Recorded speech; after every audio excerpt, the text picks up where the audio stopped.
ये मेरी परेशानी है। ओह माय गॉड, देसी गाँव मेरी जवानी तो ये मेरी जवानी है। तेरी परेशानी क्या ये मेरी परेशानी है।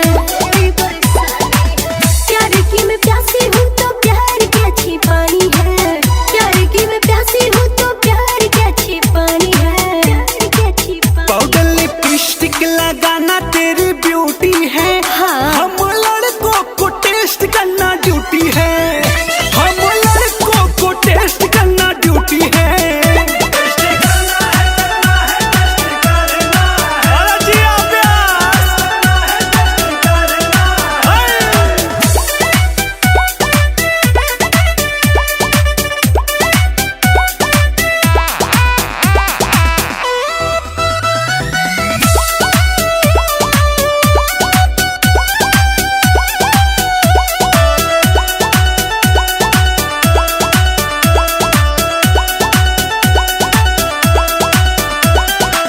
कायदा कानून तोड़ा कायदे में रहना।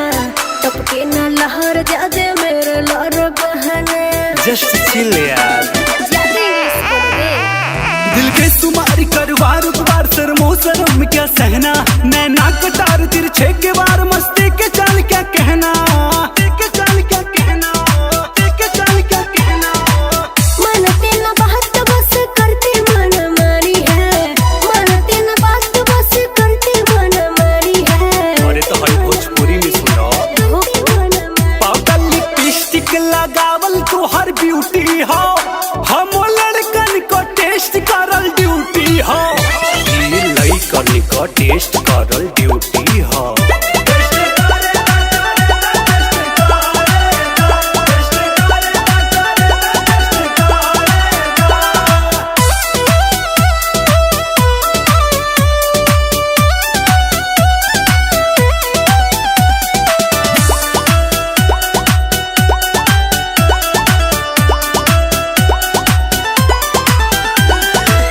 होती सवर नहीं क्या इससे ज्यादा। थोड़ा संभल लो बदल लो ये इरादा। अरे तुमको पता नहीं है आई एम BA पास। चल झूठा। करूँ इंतजार हूँ बेकरार बहके कदम बहका जा। रख ले संभाल तू दिल निकाल सपने में साथ समा जा। जीवन भर साथ दूंगी साथी साथ निभानी है।